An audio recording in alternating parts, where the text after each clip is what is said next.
اس نے کہا میں ملک الموت ہوں۔ پوچھا کیوں آئے ہو؟ اس نے کہا تیری جان لینے۔ شداد نے کہا مجھ کو اتنی مہلت دے کہ میں اپنی بنائی ہوئی جنت کو دیکھ لوں۔ جواب ملا مجھ کو حکم نہیں۔ کہا چلو اس قدر ہی فرصت دے دو کہ گھوڑے پر سے اتر آؤں۔ جواب ملا اس کی بھی اجازت نہیں۔ چنانچہ ابھی شداد کا ایک پاؤں رکاب میں اور دوسرا چوکھٹ پر ہی تھا کہ ملک الموت نے اس کی روح قبض کر لی۔ پھر حضرت جبرائیل علیہ السلام نے بڑے زور سے ایک ہولناک چیخ ماری کہ اسی وقت تمام شہر ماں اپنی عالیشان سجاوٹوں کے ایسا زمین میں سمایا کہ اس کا نام و نشان تک باقی نہ رہا۔ قرآن پاک میں اس کا ذکر اس طرح ہوا ہے وہ جو ارم تھے بڑے ستونوں والے اور شہروں سے اس کی مانند کوئی شہر شاندار نہ تھا۔ دوستو معتبر تفاسیر میں لکھا ہے کہ بادشاہ اور اس کے لشکر کے ہلاک ہو جانے کے بعد وہ شہر بھی لوگوں کی نگاہوں سے اوجھل کر دیا گیا، مگر کبھی کبھی رات کے وقت عدن اور اس کے ارد گرد کے لوگوں کو اس کی کچھ روشنی اور جھلک نظر آ جاتی ہے۔ یہ روشنی اس شہر کی دیواروں کی ہوتی تھی۔ حضرت عبداللہ بن قلابہ رضی اللہ تعالیٰ عنہ جو صحابی ہیں اتفاق سے ادھر کو چلے گئے۔ اچانک آپ کا ایک اونٹ بھاگ گیا۔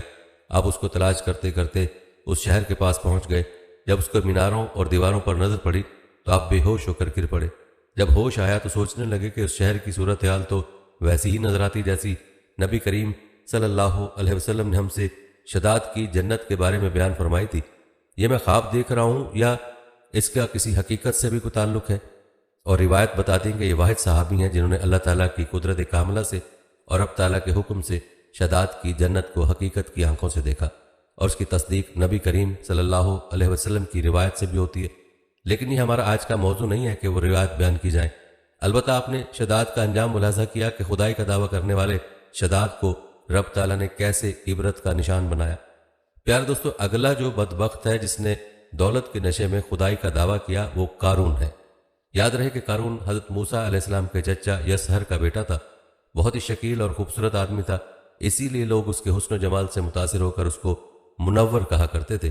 اس کے ساتھ ساتھ اس میں یہ کمال بھی تھا کہ وہ بنی اسرائیل میں تورات کا بہت بڑا عالم اور بہت ہی ملنسار اور بااخلاق انسان تھا، اور لوگ اس کا بہت ہی ادب و احترام کرتے تھے۔ لیکن بے شمار دولت ان کے ہاتھ آتے ہی اس کے حالات میں ایک دم تغیر پیدا ہو گیا، اور سامری کی طرح منافق ہو کر حضرت موسیٰ علیہ السلام کا بہت بڑا دشمن ہو گیا اور اعلیٰ درجے کا متکبر اور مغرور ہو گیا۔ جب زکوٰۃ کا حکم نازل ہوا تو اس نے حضرت موسیٰ علیہ السلام کے روبرو یہ عہد کیا کہ وہ اپنے تمام مالوں میں سے 1000واں حصہ زکوٰۃ نکالے گا، مگر جب اس نے مالوں کا حساب لگایا تو ایک بہت بڑی زکوٰۃ کی نکلی۔ یہ دیکھ کر اس پر ایک دم حرص و بخل کا بھوت سوار ہو گیا، اور وہ نہ صرف زکوٰۃ کا منکر ہو گیا بلکہ عام طور پر بنی اسرائیل کو بہکانے لگا کہ حضرت موسیٰ علیہ السلام اس بہانے تمہارے مالوں کو لے لینا چاہتے ہیں۔ یہاں تک کہ حضرت موسیٰ علیہ السلام سے لوگوں کو برگشتہ کرنے کے لیے اس خبیث نے یہ گندی اور گھناؤنی چال چلی کہ ایک عورت کو بہت زیادہ مال و دولت دے کر آمادہ کر لیا کہ وہ آپ پر بدکاری کا الزام لگائے۔ چنانچہ عین اس وقت جب کہ حضرت موسیٰ علیہ السلام واز فرما رہے تھے، قارون نے آپ کو ٹوکا کہ فلاں عورت سے آپ نے بدکاری کی ہے۔ حضرت موسیٰ نے فرمایا کہ اس عورت کو میرے سامنے لاؤ۔ چنانچہ وہ عورت بلائی گئی تو حضرت موسیٰ علیہ السلام نے فرمایا کہ اے عورت، اس اللہ کی قسم جس نے بنی اسرائیل کے لیے دریا کو پھاڑ دیا اور عافیت و سلامتی کے ساتھ دریا کے پار کرا کر فرعون سے نجات دلائی، سچ سچ کہہ دے کہ واقعہ کیا ہے۔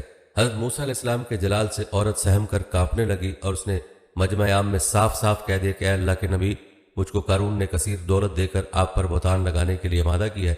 اس وقت حضرت موسیٰ علیہ السلام آپ دیدہ ہو کر سجدہ شکر میں گر پڑے، اور بحالت سجدہ آپ نے دعا مانگی کہ یا اللہ، قارون پر اپنا قہر و غضب نازل فرما دے۔ پھر آپ نے مجمع سے فرمایا کہ جو قارون کا ساتھی ہو وہ قارون کے ساتھ ٹھہرا رہے، اور جو میرا ساتھی ہو وہ قارون سے جدا ہو جائے۔ چنانچہ دو خبیثوں کے سوا تمام بنی اسرائیل قارون سے الگ ہو گئے۔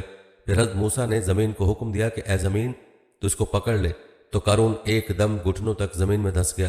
پھر آپ نے دوبارہ زمین سے بھی فرمایا تو وہ کمر تک زمین میں دھس گیا۔ یہ دیکھ کر قارون رونے اور بلبلانے لگا اور قرابت و رشتہ داری کا واسطہ دینے لگا، مگر آپ نے کوئی التفات نہ فرمایا، یہاں تک کہ وہ بالکل زمین میں دھس گیا۔ دو منحوس آدمی جو قارون کے ساتھ ہوئے تھے لوگوں سے کہنے لگے کہ حضرت موسیٰ علیہ السلام نے قارون کو اس لیے دھسا دیا کہ تاکہ قارون کے مکان اور اس کے خزانوں پر خود قبضہ کر لیں۔ آپ نے اللہ تعالیٰ سے دعا مانگی کہ قارون کا مکان اور خزانہ بھی زمین میں دھس جائے۔ چنانچہ قارون کا مکان جو سونے کا تھا، اس کا سارا خزانہ سبھی زمین میں دھس گئے۔ اور یوں دوستو، اللہ کا دشمن اور خدائی کا دعوے دار اور رب تعالیٰ کا یہ نافرمان بھی اپنے عبرتناک انجام کو پہنچا اور رہتی دنیا کے لیے عبرت کا نشان بنا۔ پیارے دوستو، قارون کا خزانہ کیسا تھا اس کو قرآن کی زبانی سے سنیے۔ اللہ تعالیٰ کا ارشاد ہے کہ ہم نے قارون کو اتنے خزانے دیے تھے کہ ان خزانوں کی کنجیاں ایک مضبوط اور طاقتور جماعت بمشکل اٹھا سکتی تھی، جیسا کہ قرآن میں ہے، بے شک قارون حضرت موسیٰ علیہ السلام کی قوم میں سے تھا، پھر اس نے ان پر ظلم کیا اور ہم نے اس کو اتنے خزانے دیے تھے جن کی کنجیاں ایک طاقتور جماعت پر بھاری تھیں۔ دوستو اب خود ہی سوچ لیں کہ وہ خزانے جن کی کنجیاں ایک طاقتور جماعت پر بھاری ہوں، وہ خزانے کتنے بڑے خزانے ہوں گے۔ تفاسیر میں بعض نے اونٹوں کی جماعت کہا ہے اور بعض نے انسانوں کی جماعت کہا ہے، جس سے اندازہ ہوتا ہے کہ قارون کے خزانے کتنے بڑے اور کتنے زیادہ تھے۔ یہاں پر اس نصیحت کا بھی تذکرہ ضروری ہے جو حضرت موسیٰ علیہ السلام نے قارون کو فرمائی۔ ذرا غور کیجئے کہ کتنے مخلصانہ اور کس قدر پیاری نصیحت ہے جو حضرت موسیٰ علیہ السلام کے ساتھ ساتھ ساری انسانیت کے لیے۔ یہ نصیحت قرآن کی زبانی ملاحظہ فرمائیں۔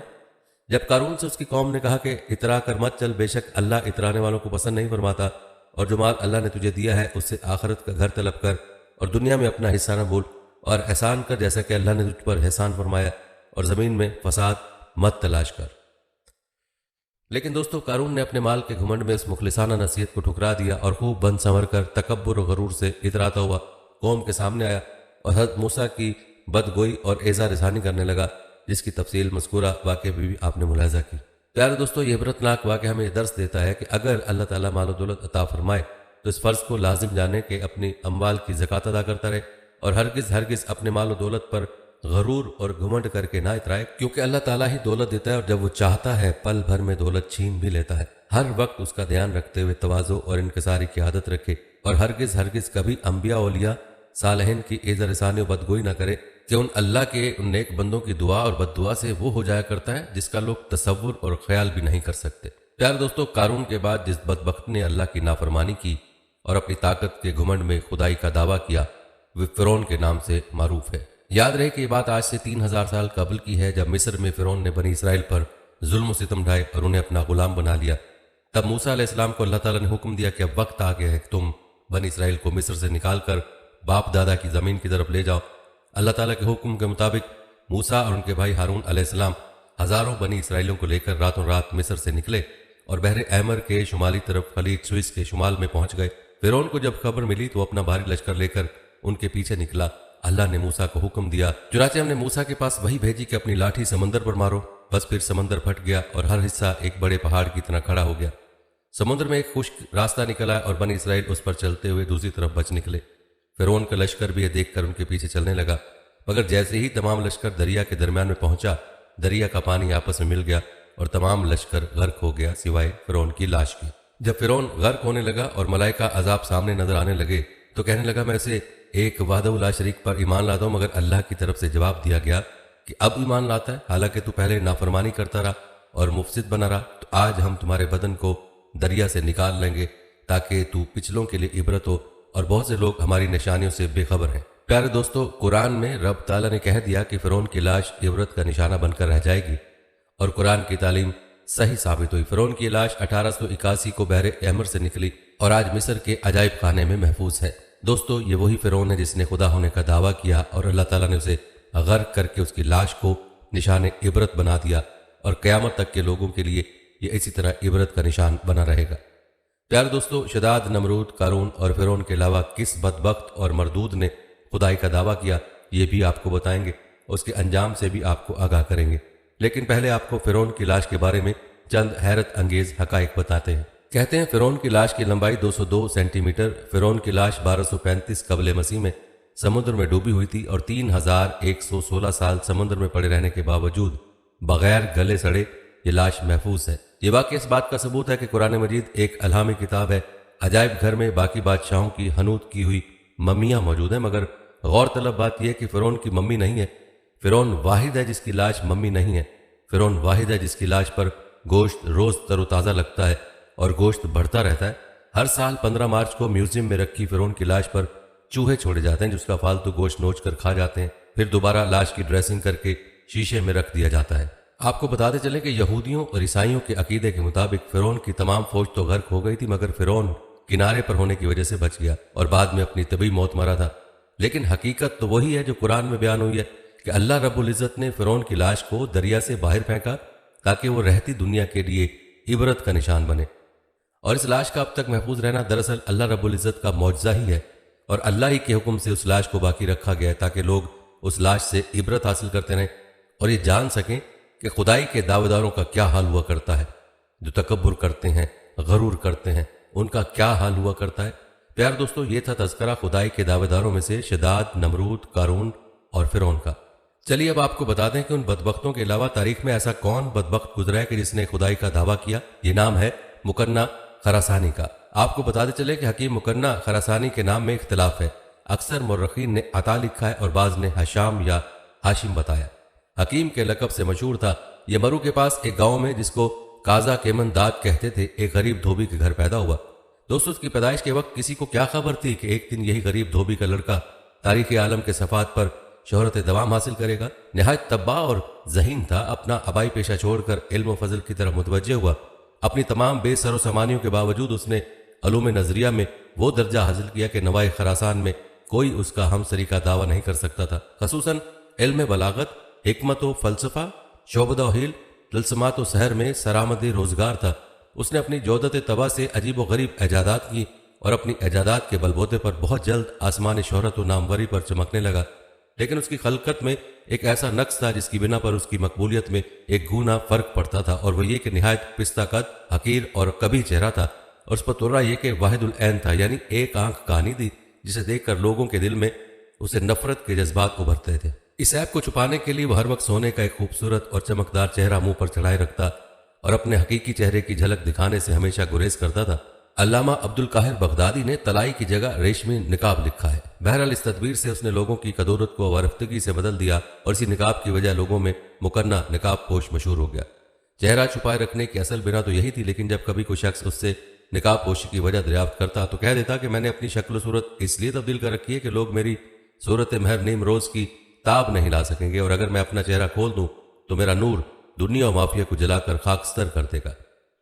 ابن خلدون، ابن جریر طبری اور دوسرے قابل اعتماد مورخین اسلام نے اپنی تاریخوں میں مکنہ کے چاند کا کہیں ذکر نہیں کیا، لیکن ماہ نکشب کو دنیا ادب میں جو غیر فانی شہرت حاصل ہے اور بعض اسلامی تاریخوں میں اس کا جس شد و مت سے تذکرہ موجود ہے، اس کی بنا پر اس کے چاند کے وجود سے انکار نہیں کیا جا سکتا۔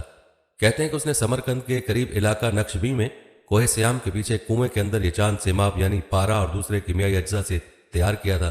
یہ چاند غروب آفتاب کے بعد پہاڑوں کے عقب سے طلوع ہو کر آسمان پر روشن رہتا اور صبح صادق سے پہلے غروب ہو جاتا۔ چاندنی راتوں میں دو چاند ایک دوسرے کے مقابل آسمان پر ضیاء فگن رہتے۔ بعض مورخین نے لکھا کہ اس کی روشنی 15 میل تک پہنچتی تھی، اور بقول بعض وہ 1 مہینے کی مسافت سے نظر آتا تھا۔ یہ چاند 2 مہینے تک طلوع غروب ہوتا رہتا۔ لوگ اکناف و اطراف ملک سے اس کو دیکھنے کو آتے اور دیکھ کر ان کی حیرت کی کوئی انتہا نہ رہتی۔ خصوصاً ضعیف الاعتقاد لوگ تو اسے اپنے پیشوا کی ربانی قوت کا تصرف اور بہت بڑا معجزہ خیال کرتے تھے، حالانکہ اس نے یہ عمل ہندسے اور انعکاس شعاع قمر کے طریق پر کیا تھا، جس پر حکمہ یونان کی تحقیقات کا ایک وافر ذخیرہ موجود تھا۔ چنانچہ مکنہ کی ہلاکت کے بعد لوگوں نے اس کنویں کی تہہ میں ایک بڑا سا ظرف پارے سے بھرا ہوا پایا۔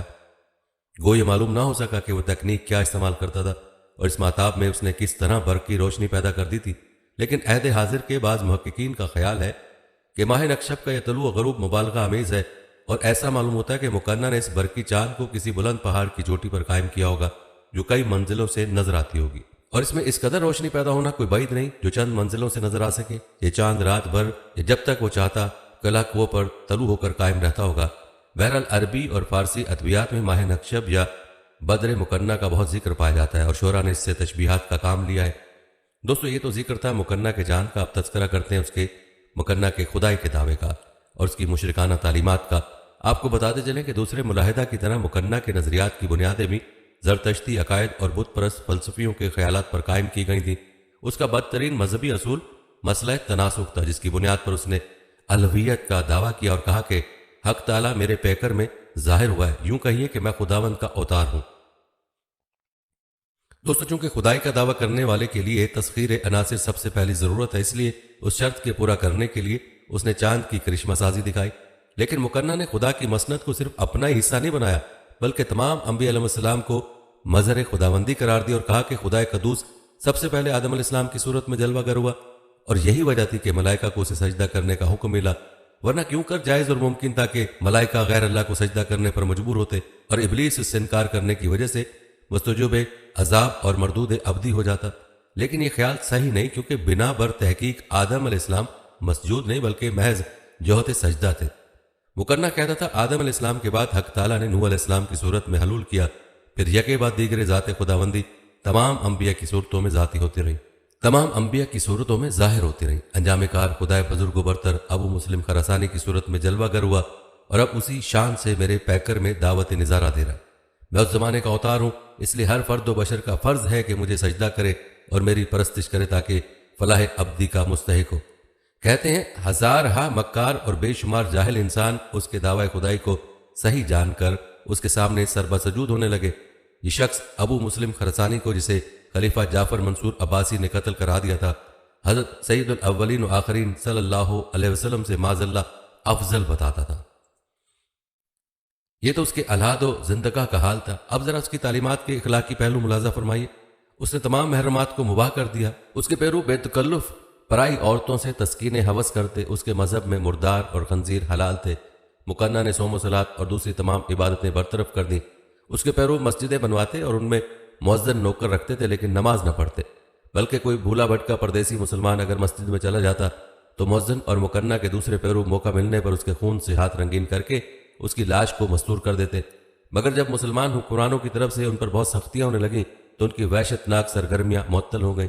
کہتے ہیں جب مکنہ کا حلقہ مریدین بہت وسیع ہو گیا تو اس نے سیاسی اقتدار حاصل کرنے کی تدبیریں شروع کی۔ چنانچہ اس غرض کے لیے اس نے دو زبردست قلعے تیار کرائے۔ ایک کا نام وسیق اور دوسرے کا سیام تھا، جو ایک پہاڑ کی چوٹی پر تھا۔ قلعہ سیام مضبوطی میں اپنا جواب نہیں رکھتا تھا۔ اس کی فصیل کا اندازہ اس سے ہو سکتا ہے کہ 100 سے زیادہ بڑی اینٹیں جو اس زمانے میں قلعوں کی تعمیر کے لیے تیار کی جاتی تھیں دیوار کی عرض میں لگتی تھیں۔ اس کے علاوہ قلعہ کے ارد گرد ایک بے حد گہری اور چوڑی خندق تھی، اور قلعے کی قوت مدافعت کا یہ عالم تھا کہ اس میں کئی سال کا سامان رسد اور اسلحہ جنگ کا بہت بڑا ذخیرہ ہر وقت مہیا رہتا تھا۔ کہتے ہیں مکنہ نے اور بھی بہت سے چھوٹے چھوٹے قلعے تعمیر کرائے اور ان میں مضبوطی سے قدم جما لیے، اور نہایت بے باکی سے خراسان کے مختلف علاقوں میں مسلمانوں کے خلاف دھما چوکڑی مچا دی۔ اس اثنا میں بخارا اور سند میں باغیوں اور دوسرے شوریدہ سروں کی ایک جماعت پیدا ہو چکی تھی جن کو بیضا کہتے تھے۔ گون لوگوں کو مکنہ کی من گھڑت خدائی سے تو کوئی سروکار نہ تھا، لیکن اپنے سیاسی مصالحے کا خیال کر کے مکنہ کے ساتھ ہو گئے تھے۔ اس کے علاوہ ترکوں سے بھی مکنہ کو بڑی تقویت پہنچی، جو اس وقت تک دائرہ اسلام میں داخل نہیں ہوئے تھے، بلکہ اسلام کے بدترین دشمن تھے اور اکثر اوقات خلافت اسلامیہ کے سرحدی علاقوں میں طاقت و تاراج کر کے بھاگ جایا کرتے تھے۔ اب مکنہ اور اس کے اتحادی جماعتوں کا یہ معمول ہو گیا کہ جہاں موقع پایا مسلمانوں پر حملہ کر کے قتل و غارت کا میدان گرم کیا اور رفع و چکر ہو گئے۔ یوں اس کی افواج اسلامی سے بہت سی جنگیں بھی ہوئیں۔ خلیفہ مہدی نے ابو نعمان جنید اور لیث بن نصر کو فوج دے کر پیروان مکنہ کے مقابلے پر بھیجا، لیکن اسلامی لشکر نے ہزیمت اٹھائی۔ لیث کا بھائی محمد بن نصر اور اس کا برادر زادہ حسان اس مارکے میں کام آئے۔ جب خلیفہ کو اس ناکامی کا علم ہوا تو اس نے جبریل بن یحییٰ کو کمک دے کر روانہ کیا اور باغیان بخارا اور سنا کے مقابلے میں اس کے بھائی یزید بن یحییٰ کو مامور فرمایا۔ 4 مہینے تک بخارا کے بعض قلعوں پر لڑائی ہوتی رہی۔ بالآخر عساکر خلافت فتح یاب ہوئی اور بنو کے شمشیر اس قلعے پر قبضہ ہو گیا۔ مکنہ کے 700 پیرو نہنگ شمشیر کا لقمہ بن گئے۔ ہزیمت خوردہ لوگوں میں سے جو زندہ بچے وہ بھاگ کر قلعہ سیام میں چلے گئے جہاں خود مکنہ موجود تھا، مگر جبریل نے بھی جان چھوڑی۔ ان بھگوڑوں کا تعقب کرتا رہا اور مارتا کاٹتا قلعہ سیام پر بجلی کی طرح جا کڑکا، اور اس وقت تک ان کا پیچھا نہ چھوڑا جب تک وہ قلعے میں نہ جا چھپے۔ اب خلیفہ نے ابو اون نام کا ایک سپہ سالار کو مکنہ کی سرکوبی کے لیے روانہ کیا، مگر جب اس نے زیادہ مستعدی اور اولو العزمی کا ثبوت نہ دیا تو معاذ بن مسلم کو 70,000 فوج اور چند آزمودہ کار سپہ سالاروں کے ساتھ مقابلے کے لیے روانہ کیا۔ معاذ بن مسلم کے مقدمۃ الجیش کے افسر اعلیٰ سعید بن عمرو مریشی تھے۔ اتنے میں ایک اور مسلمان سپہ سالار عقبہ بن مسلم بھی ایک بڑی جمعیت کے ساتھ جیش اسلام میں آ شامل ہوا۔ ان دونوں نے اتفاق رائے سے توادیس کے مقام پر مکنہ کے لشکر پر حملہ کیا۔ مکنہ کی جمعیت پہلے بھی حملے میں ٹوٹ گئی اور اس کے ساتھ ہی نہایت بے ترتیب سے بھاگ نکلے اور سینکڑوں کھیت رہے۔ ہزیمت خوردہ فوج نے قلعہ سیام میں مکنہ کے پاس جا کر دم لیا۔ یہ دیکھ کر مکنہ نے فوراً قلعہ بندی کی اور تمام مورچوں کو مضبوط کیا۔ معاذ بن مسلم اور سعید بن عمرو مریشی میں باہم سخت کشیدگی ہو گئی۔ سعید نے خلیفہ کے پاس معاذ کی شکایت لکھ بھیجی اور یہ بھی درخواست کی کہ اگر مجھے تنہا مکنہ سے مقابلے پر مامور فرمایا جائے تو میں اس کا قلعہ کما کر سکتا ہوں۔ خلیفہ مہدی نے اس کی درخواست منظور کر لی۔ چنانچہ سعید بن عمرو مریشی بلا مشارکت مکنہ کے مقابلے پر مستعد ہوا، لیکن معاذ نے بھی بے نفسی سے کام لیا اور اسلامی عزت و ناموس کا لحاظ کر کے اپنے بیٹے کو سعید کی مدد پر بھیج دیا۔ سعید مریشی زمانہ دراز تک اس کوشش میں منہمک رہا کہ کسی طرح اسلامی لشکر خندق عبور کر کے فصیل قلعہ تک پہنچے، لیکن کوئی تدبیر کارگر نہ ہوئی۔ مسائی تسخیر میں متعدد سال گزر گئے، لیکن ہنوز روز اول تھا۔ اس اثنا میں اسلامی لشکر کو بہت سے جانی و مالی نقصان برداشت کرنا پڑا، کیونکہ موسمی خرابیوں کے علاوہ سب سے بڑی پریشانی یہ تھی کہ مکنہ کے پیرو اسلامی لشکر کے جو کھلے میدان میں محاصرہ کیے پڑے تھے ہر وقت قلعے سے تیر چلاتے اور سنگ باری کرتے رہتے تھے، لیکن ان مشکلات سے سعید نے ہمت نہ ہاری اور اپنی جد و جہد کو نہایت اولو العزمی کے ساتھ جاری رکھا۔ اب اس نے لوہے اور لکڑی کی بہت لمبی لمبی سیڑھیاں بنوانے کا انتظام کیا تاکہ سیڑھیوں کو خندق کے دونوں سروں پر رکھ کر پار ہو جائیں، لیکن کامیابی نہ ہوئی کیونکہ خندق کی چوڑائی مسلمان انجینئروں کے اندازے سے زیادہ نکلی۔ اب سعید نے خلیفہ مہدی کو خط لکھا کہ ہزار جتن کیا لیکن قلعے تک رسائی نہیں ہو سکی، اب اس کے سوا کوئی چارہ کار نہیں کہ کسی طرح خندق کو پاٹ دیا جائے۔ ان دنوں ہندوستان میں صوبہ سندھ اور پنجاب کا زیریں حصہ خلافت بغداد کے زیر نگی تھا۔ خلیفہ نے اپنے عامل سندھ کو لکھا کہ گائے بیل اور بھینس کی جس قدر کھالیں فراہم ہو سکیں جلد ان کے بھجوانے کا انتظام کیا جائے۔ شاید اس زمانے میں اسلامی قلم رو میں بوریاں نہ ملتی ہوں گی، ورنہ ریت بھرنے کے لیے بوریاں کھالوں سے زیادہ کارآمد تھیں۔ فرمان خلافت کے بموجب ملتان سے گائے بیل اور بھینس کی 10,000 کھالیں بھیج دی گئی۔ سعید نے ان کھالوں میں ریت بھروا کر ان کو خندق میں ڈلوانا شروع کر دیا۔ نتیجہ یہ نکلا کہ کچھ عرصے کے بعد خندق پٹ گئی اور وہ محاصرین قلعہ کے پاس پہنچ گئے۔ اب حصار شکن آلات سے کام لیا جانے لگا، اس کے ساتھ ہی قلعے پر حملے شروع کر دیے گئے۔ مکنہ کے پیروں نے گھبرا کر مخفی طور پر امان طلب کی، سعید نے امان دے دی، چنانچہ 30,000 آدمی قلعے کے دروازہ کھول کر باہر نکل آئے۔ اب مکنہ کے پاس صرف 2,000 جنگ آور باقی رہ گئے تھے۔ جب سعید نے محاصرے میں زیادہ سختی کی تو مکنہ نے اپنی ہلاکت کا یقین کر کے اپنے اہل و عیال کو جمع کیا اور جامع زہر پلا پلا کر سب کو نظر اجل کر دیا اور آخرکار خود بھی زہر کا پیالہ پی لیا۔ مرتے وقت اپنے عقیدت مندوں سے کہنے لگا کہ بعد از مرگ مجھے آگ میں جلا دینا تاکہ میری لاش دشمن کے ہاتھ نہ آ جائے، لیکن لشکر اسلام نے قلعے میں داخل ہو کر مکنہ کا سر کاٹ لیا اور خلیفہ کے پاس حلب بھیج دیا۔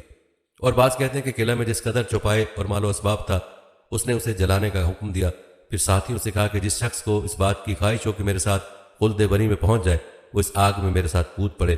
سب خوش اعتقادوں نے حکم کی تکمیل کی اور آگ میں کود کے خاکے سیاہ ہو گئے۔ جب لشکر اسلام قلعے میں داخل ہوا تو کسی انسان یا چار پایا کا نام نشان نہ تھا۔ یاد رہے کہ یہ واقعہ 163 ہجری کا ہے۔ اس کے اکثر پیرو جو باہر اطراف ملک میں زندہ رہ گئے اس کی تباہی اور معدوم ہو جانے سے اور زیادہ فتنے میں جا پڑے اور یہ اعتقاد کر بیٹھے کہ مکنہ آسمانوں پر چلا گیا ہے۔